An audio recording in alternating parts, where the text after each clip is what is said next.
In this video, I'm going to be ranking all 46 bosses in Hollow Knight Silksong. That number was honestly shocking to me, so shocking in fact that I went and counted the bosses in Pantheon 5 and I think there were 42 in total, and that is with all DLC and also including Zote. So yeah, the base game of Silksong has a ton of bosses. But before we get into the ranking, I need to make some things clear. First, this is my tier list. It's completely subjective and based on how I like to play. I like fast-paced bosses that have a rhythm. For context, Nightmare King Grim was my favorite boss in Hollow Knight. That fight feels like a dance and it's just super fun and rewarding. It also has amazing ambiance with the stage, the music, everything adding together to make it a super memorable fight.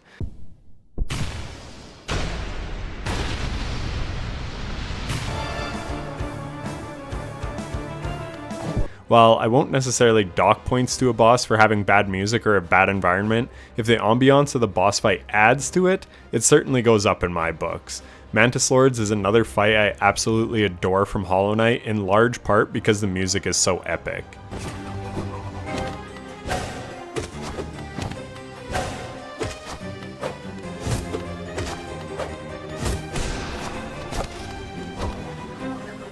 The rankings will be in a pretty traditional format from S to F.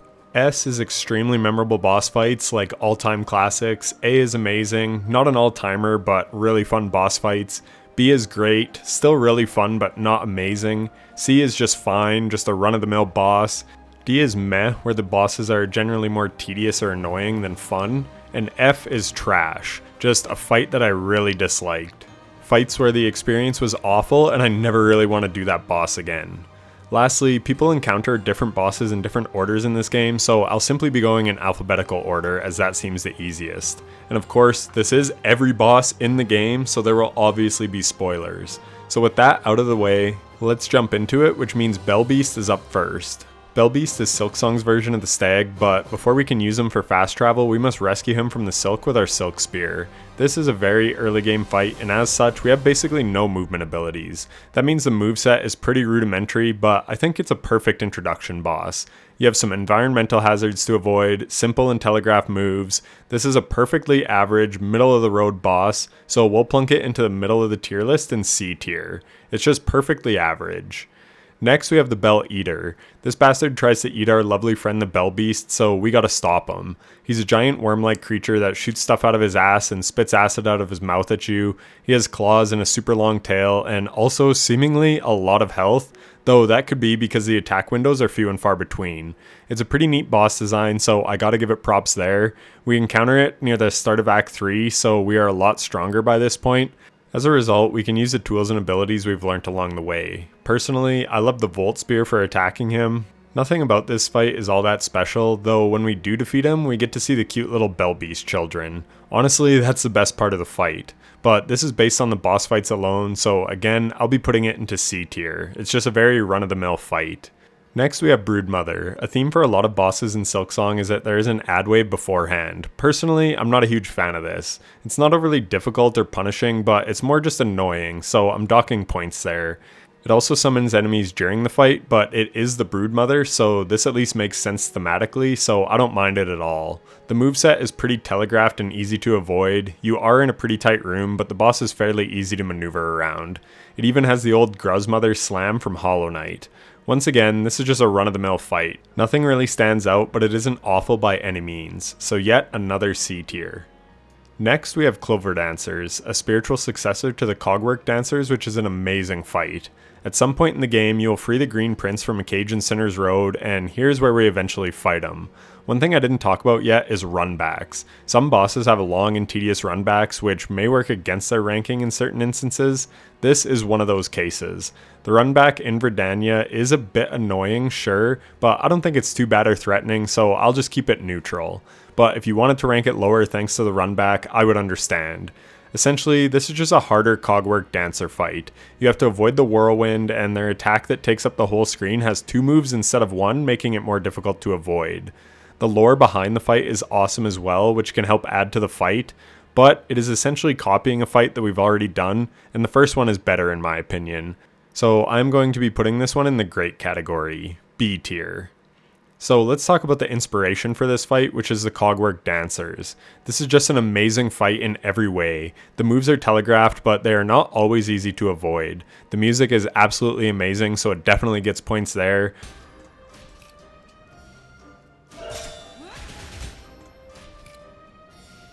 As well as the theme of the fight. These two mechanical dancers working in harmony to kill you, I just love it. But then it's tragic when we deliver the final blow to one of them. It makes the end of the fight incredibly sad, and the music adds to the somber situation. It's just brilliant environmental storytelling. Additionally, the bosses do not share a health pool, so there's a skill gap that you can utilize. You can focus on one dancer to progress the fight much quicker. I love when games do this. Give the players agency to find a way to make the fight quicker through knowledge and skill. This is easily one of the best and most memorable bosses in the entire game, and it easily deserves our first S tier placing. This is a fight that I'll remember for a long time regardless of the game. Just an incredible boss fight. Next is the Crawfather in the Court of Craws. This is ad waves done right. It's thematically accurate. The fight starts as the Court of Craws, so you have to fight a bunch of birds before the boss. Then the Crawfather steps up to take you on, and he's a tanky bastard. His minions will also spawn in throughout the fight, but again, in the context of this fight, it totally makes sense.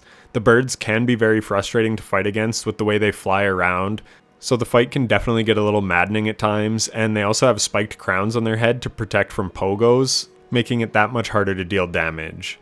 Also, shout out to the big chain attack that the boss does. It's a pretty cool move. This is also a late game hidden boss, which is always neat to discover. All in all, it's a pretty darn good fight and deserving of a B tier placement in the great category. Next up is Crust King Khann. The boss fight itself is not that bad, but I hate the boss gauntlet beforehand. And for context, I loved all the Coliseum fights in Hollow Knight, so I'm not necessarily against gauntlets. But this one, I don't know what it is, I was just not a fan.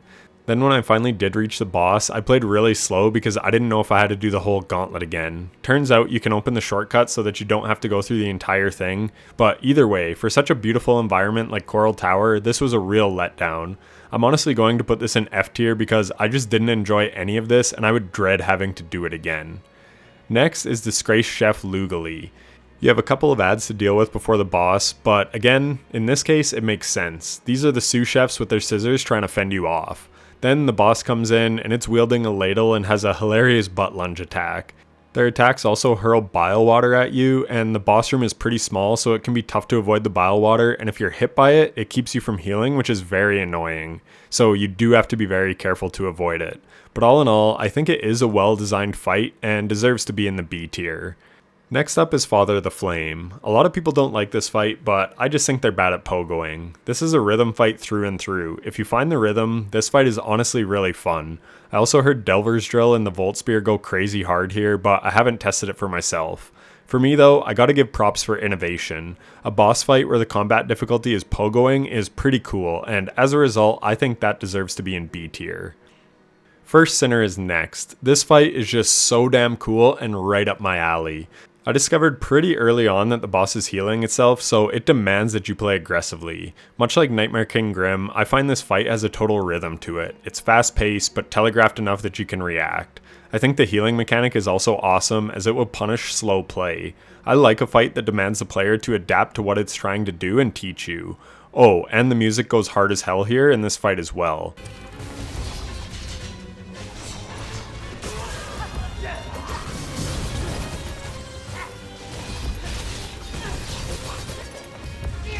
This one is just an easy S tier for me, one of my favorite fights in the entire game.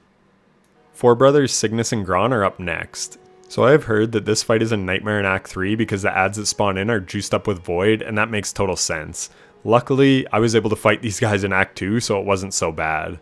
But personally, I don't love the ads spawning in, but they definitely do make the fight harder. The environment is cool with the lava falling. The conceit is kind of cool as well. I like the boss models and the fact that they are brothers. If the fight had no ad spawns and they just made the boss harder, I think it'd be a lot more fun. As a result, into C tier they go. Next is Fourth Chorus. This is another early game boss and the moves are very telegraphed. I like the theme of the boss for sure, this big mechanized thing that rains fireballs down on you. It's an early game boss though, so it's pretty easy, and it would be a C tier fight for me if it wasn't for the end. It has a hidden mechanic where you can drop a boulder on its head if you pay attention and float upwards. Because of this, it jumps up to the B tier for me. Again, I love when a boss can be made quicker in some way through a hidden mechanic or some other skill gap. It's very cool. Next up is Garmond Zaza. So this is a totally optional duel, and it was extremely hard for me to get this to activate, so that was very frustrating. The fight is also one of the easiest fights in the entire game, so nothing memorable there. I love Garmond Zaza, but the fight is very meh. Therefore, D tier. Next we have the final boss of the game, Grandmother Silk. This is pretty much the radiance of Silksong. You can also fight her while you're infected for a special ending, but we'll just be treating each version of her fight the same because the infection only nerfs you rather than buffs her. This fight is very cool with her summoning knives to throw at you, but one thing I hate is that the knives sometimes fly in from off the screen, making them very hard to avoid. It of course has a second phase where now she's throwing rocks at you and spawning knives on the ground, but you can smack these knives down, which is another knowledge and skill gap addition. This boss also has a moveset that can deal 3 damage to you, the most in the game. Overall, the fight is pretty cool and epic and quite memorable. Is it the best or hardest fight in the game? No, but I do think it is a worthy final boss, and it's deserving of our first A tier placement in the amazing category. Next up, we have the Great Conchflies. These guys are fun to fight as they make you pay attention to 2 bosses at once. They also shoot those damn cones at you which bounce around, and they can be quite deadly. Overall, it's a fine fight, but nothing really stands out. Additionally, with it being 2 bosses, much like Cogwork cores, you only have to focus on one, but that is much harder to do in this fight, so you end up fighting both a lot. But if you are somehow good enough to be able to track them, then you can reduce how long this fight takes. For me though, it's very unmemorable, so I think it should go in the D tier. I labeled this tier meh, and this fight is very meh. It's not necessarily a terrible fight, but there are just a lot better fights than this one. Next we have Groal the Great. I've made more videos on this boss than any other. I've spoken about its crazy runback, which to me is easily the worst runback in the game. You have the guys that jump out of the water and shoot needles at you, the mosquitoes which respawn a few seconds after you kill them, and of course the bile water, which is very easy to fall into. There is a hidden bench closer to the boss, and even with that, it's still the worst runback in the game. Then you have the actual boss fight. You have the annoying enemies beforehand, which I hate. You have bile water, which again is easy to fall into and prevents you from healing. And then you finally get to the boss, who is easily the most annoying boss for me to fight, and it just adds to the pain. I have fought him a second time since and I just cheesed him, but I hate everything about this fight. The boss is super passive and therefore hard to hit, which I just hate bosses like that. I like to duel, not struggle to get a hit in once every 10 seconds. Yes, I know the meta strats to beat him now, but it doesn't make me hate him any less. That being said, I know the entire design around this boss was to piss you off and frustrate you, and safe to say, Team Cherry accomplished that. This is easily my least favorite boss in the game and well deserving of F tier. This boss is awful. Nothing about it is enjoyable. Next up is Gurr the Outcast. Similar to Groal, this fight is extremely annoying. He is passive and just chucks out a bunch of tools at you. You are avoiding tools through most of the fight rather than fighting the actual boss. It's very unfun and annoying. Thank God for Tax and Cogflies because this guy's super hard to get hits on. Thankfully, his health is seemingly quite low, so the fight can go quickly if you abuse your tools. He isn't as bad as Groal, but I think he's equally deserving of F tier. Alright, next we have Lace version 1.0. This is the early version of the fight and it's a lot of fun. She has some moves that are pretty telegraphed, but it can still be a tough fight. She also has a parry to keep you on your toes. This fight is a total duel. You trade blows back and forth. You can't get greedy or she will punish you. Overall, Lace has a very cool moveset and this is quite a fun fight. I think it can go into the B tier. I could argue A, but I think the next matchup with Lace is even better, so it would be wrong to have them in the same tier. So next up is Lace 2.0. This fight is even quicker and she has a couple extra moves. She also forces you to have perfect spacing, which as a Sekiro lover, I greatly appreciate this.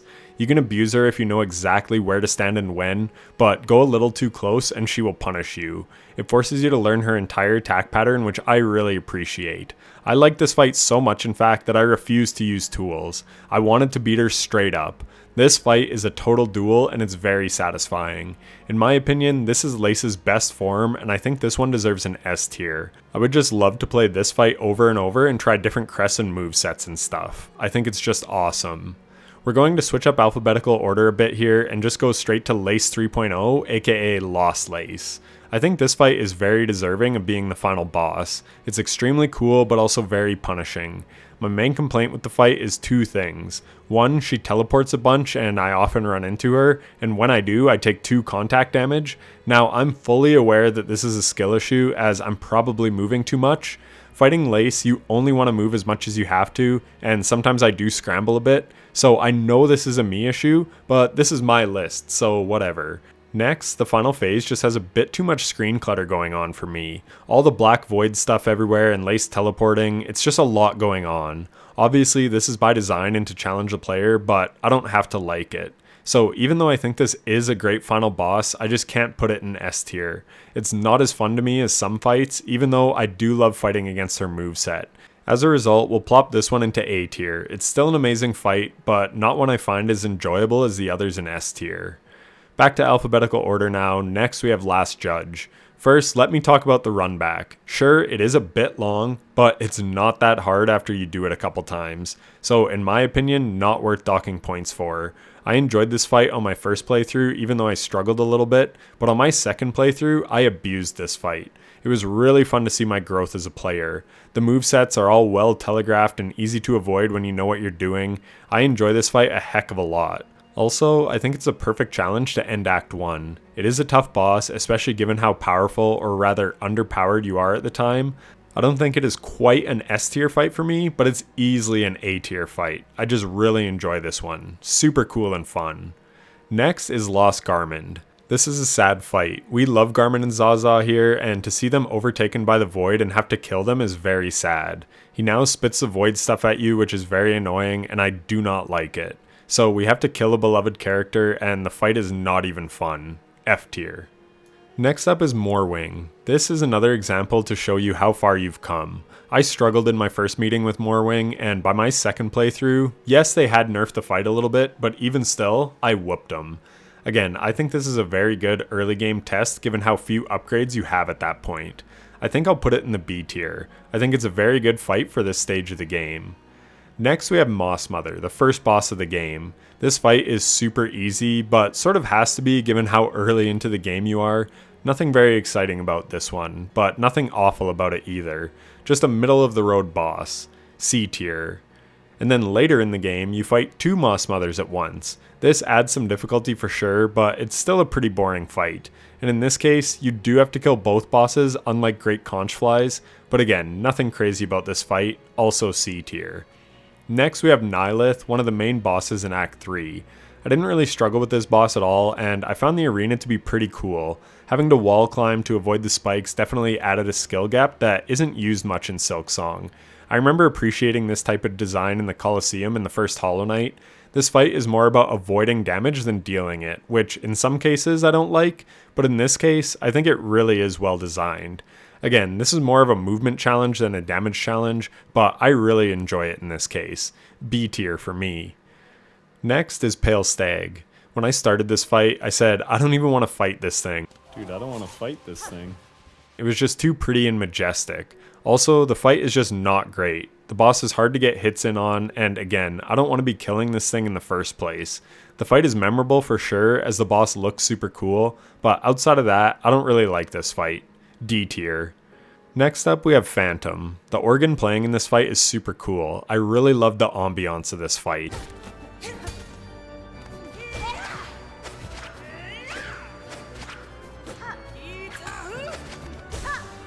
Also, the moveset is very similar to Hornet in the first game.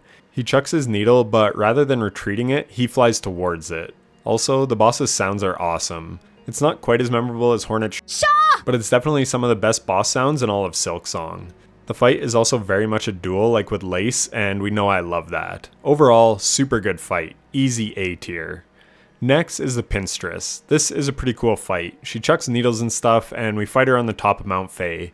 The moveset's pretty neat, and all in all, I quite like this fight. I think it deserves to be in B tier. Next up is Plasmified Zango. I'm not a fan of this fight. I didn't like Brooding Malwork in Hollow Knight, or the Void guys who shoot their Void balls in Silksong, and this guy basically just fountains out a bunch of Plasmium that you have to avoid. The area looks cool with all the blue, but overall, not a fan of this fight. D tier. So next is Raging Conchfly. Speaking of runbacks, this is probably the worst one in the game initially, but luckily you can break down a conch and blow open the floor to make it much easier. Once you do that, the runback is still a bit annoying thanks to the floating guys, but it's much easier. The fight itself is really fast paced, but once you know what to look for, the fight isn't too bad. He's hard to get hits in on because he moves so much, so the real skill gap is finding your damage opportunities and taking advantage of them. Sort of like Nyleth, you have to avoid for a lot of this fight rather than going on the offensive. He also spawns in minions, but these are the best ad spawns in the game. They make sense with this boss fight, and you just have to avoid them, not fight them. Overall, I think this is quite a fun boss, B tier. Next is everyone's least favorite early game boss, Savage Beastfly. Funnily enough, I beat him a second time on my Steel Soul run and absolutely melted him in like 30 seconds. So depending when you face him, that will really determine how hard he is. But the ads spawning in and his missile homing being hard to avoid, I do see people's issues with this boss. All in all though, the boss fight isn't too bad, but it also isn't that fun. So C tier for me. But then you face him later and you fight him above lava where he breaks your platforms. So now you need really good movement. And then he also spawns in super annoying flying enemies which can be hard to take out, but they also shoot flaming fireballs which linger on the ground. You definitely want to be leveled up when you take this one on.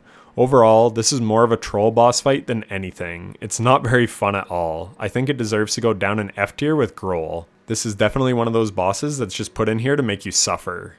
Next, we have second Sentinel. I really enjoy this fight. The activation for this fight is pretty long and complicated, but that also makes it unique and cool. The music is very epic, and his moveset is really fun. It's a shame he's more of an optional boss because I think this is one of the better fights in the entire game. I love this fight, but I think it's just under S tier for me, but definitely high A tier. Next up is Shakra. This is an optional duel and one of those fights that's easy to miss. Her moveset is cool, but I found it quite hard to get damage in. Maybe it's a skill issue. Regardless, the fight is pretty fun, and I think it deserves a solid B tier. Next is Shrine Guardian Seth, which has some pretty cool lore behind him. Evidently, he was a cancer Make-A-Wish patient, and his wish was to be put in the game. So props to Team Cherry for making his dream come true. Super cool, but also a very sad story. As for the boss fight itself, his moveset is pretty neat, but he teleports a little too much for my liking. Outside of that, it is a solid fight though. I think it deserves high B tier. The story behind it is really nice, but just looking at it from the perspective of fighting the actual boss in the game, I think this is the perfect placement. It's a good fight. Next is Sister Splinter, a roadblock for a lot of people in the early game. I caught on to this fight quite quickly in my first playthrough. It really teaches you about priorities. You have to get on the ads as soon as they spawn in, and when the vines are out, you have to focus on them too. I actually really like this. I think the ad priority is a good thing to teach, and this is the first real test of it. On my Steel Soul playthrough, I whooped her as well. One thing I do hate though is the hitbox on this boss when she falls out of the ceiling, but overall, I think it is a really fun boss. Solid B tier. Skarrsinger Karmelita is up next, and spoiler alert, this is one of my favorite bosses in the game. I like it so much that I went and beat it with Barbed Bracelet on just as a challenge. My first playthrough, I really relied on attacks and Cogflies, which is fine, but her moveset is so cool, I really wanted to beat her with just my needle. I don't love the ad wave at the start, and given how hard this boss is, it definitely could have done without that, but the fight itself is so cool. Her singing in the background is awesome.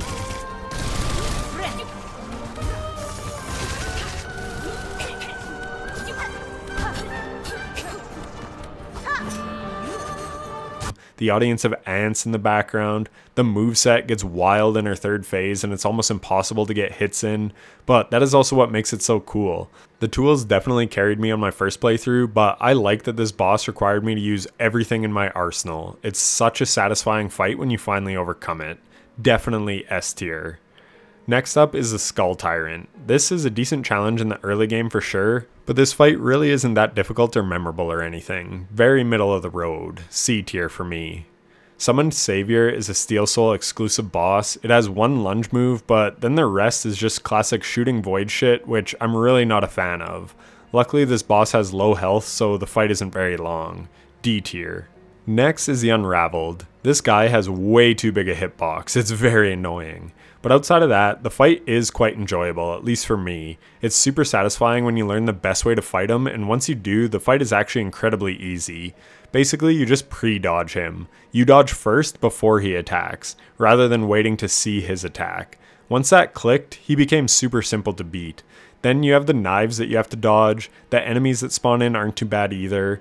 Overall, I'm a pretty big fan of this fight because I feel it's pretty unique, so I'm putting it in A tier.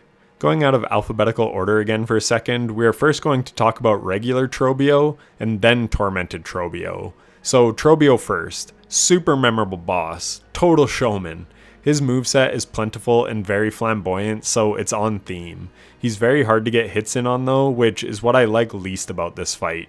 It's a little too much dodging and a little too little actual fighting. But yeah, the aesthetics of this fight are awesome, easy A tier for me.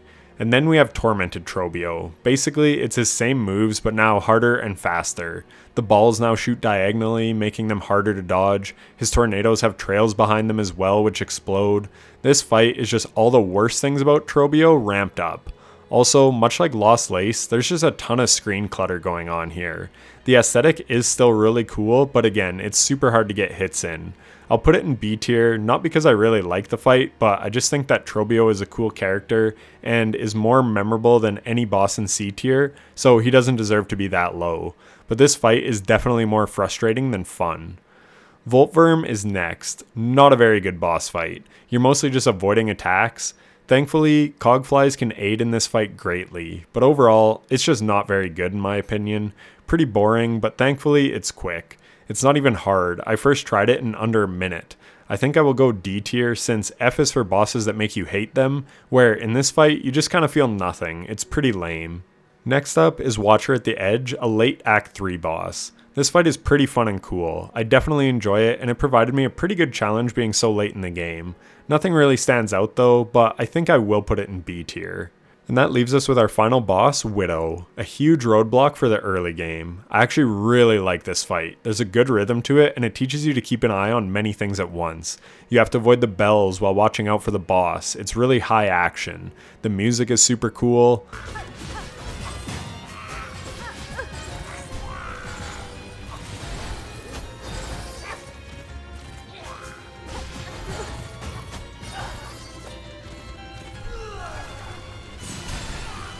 I'm a big fan of this fight, and I actually really struggle with this placement because while I can make a case for S tier, I don't think running this fight over and over would be as fun as the other fights in S tier.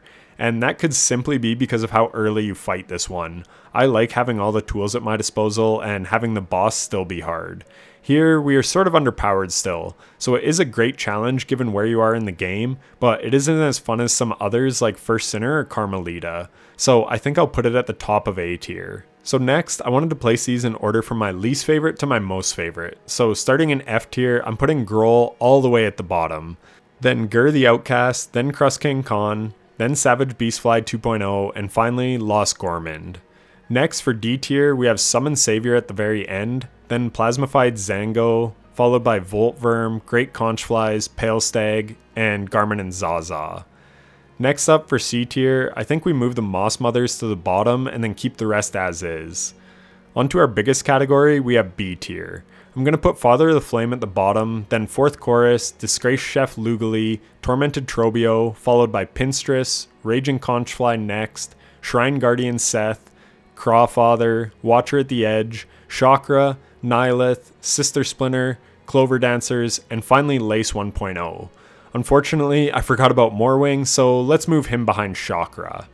Now we're getting to the cream of the crop with A tier. I think the Unravelled should be at the bottom of A tier, then Trobbio, Lost Lace, Grandmother Silk, Last Judge, Phantom, Second Sentinel, and finally Widow at the top of A tier. And finally we have S tier, the best bosses in Hollow Knight Silksong. This is actually really hard to pick an order for, as I honestly love all these fights so much. But if I had to choose, I think I would put Lace 2.0 at the bottom, then Cogwork Dancers, followed by Skarrsinger Karmelita, and finally, in first place, the First Sinner at the top of the list. That being said, in S tier, you can't go wrong with any of these boss fights. And that will do it for my tier list. Thanks so much for watching, and if you're still here, consider subscribing, and leave a like on the video if you enjoyed it. Let me know your thoughts on the list down below, or just leave a comment with your favorite or least favorite boss fight in the game. I genuinely love reading my comments and discussing Silksong, so I can't wait to see what you guys have to say. Lastly, thanks so much for watching to the end, it means a lot. I'll catch you in the next one. Take care.